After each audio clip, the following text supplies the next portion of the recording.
Antiretroviral తీసుకుంటుంది mother. Next breastfeeding ఇవ్వచ్చా? ఇవ్వకూడదా? ఒకవేళ బ్రెస్ట్ ఫీడింగ్ ఇస్తే తల్లి పాలు పడితే మళ్ళీ వైరస్ వెళ్తుందా? హెచ్ఐవి పాజిటివ్ వస్తారా లేదా అన్నది కూడా చాలామందికి డౌట్స్ ఉన్నాయి. సో యాంటీరెట్రోవైరల్ థెరపీ తీసుకుంటూ బ్రెస్ట్ ఫీడింగ్ ఇవ్వట్లేదు అని అన్నప్పుడు 1% ఛాన్స్ ఉంటుంది వైరస్ అనేది బేబీకి ట్రాన్స్మిట్ అవ్వడంలో. అదే యాంటీరెట్రోవైరల్ థెరపీ తీసుకుంటూ బ్రెస్ట్ ఫీడింగ్ కూడా కంటిన్యూ చేస్తున్నారు అని అంటే రిస్క్ అనేది 2% ఉంటుంది.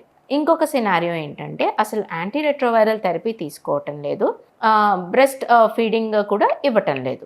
అప్పుడు రిస్క్ ఆఫ్ ట్రాన్స్మిషన్ ఎంత ఉంటుంది? అరౌండ్ 20% ఉంటుంది. అసలు యాంటీరెట్రోవైరల్ థెరపీ తీసుకోవటం లేదు బట్ కంటిన్యూస్గా బ్రెస్ట్ ఫీడింగ్ ఇస్తున్నారు అని అంటే దేర్ ఇస్ రిస్క్ ఎంత ఉంటుందంటే 30 to 45% బేబీకి వైరస్ వచ్చే ఛాన్సెస్ చాలా ఎక్కువ. 30 to 45% ఛాన్సెస్ ఉంటాయి. సో దీన్ని ఎలా ప్రివెంట్ చేస్తామంటే ఫస్ట్ డెలివరీ టైం అప్పుడు ఏం చేస్తాం, మదర్కి ఖచ్చితంగా ఏఆర్టీ యాంటీరెట్రోవైరల్ థెరపీ కంటిన్యూ అవుతూ ఉంటుంది. At the same time baby delivery అవ్వగానే బేబీకి కూడా యాంటీరెట్రోవైరల్ థెరపీ ప్రొఫైలాక్సిస్ అనేది ఉంటుంది. సో బేబీకి కూడా మెడికేషన్ ఇస్తామన్నమాట.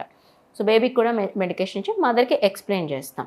ఆ మెడికేషన్ యూజ్ చేస్తూ ఇలా డెలివరీకి ప్లాన్ చేసుకుంటే ఆ రిస్క్, వైరస్ ట్రాన్స్మిషన్ అయ్యే రిస్క్ అనేది చాలా వరకు తగ్గించవచ్చు.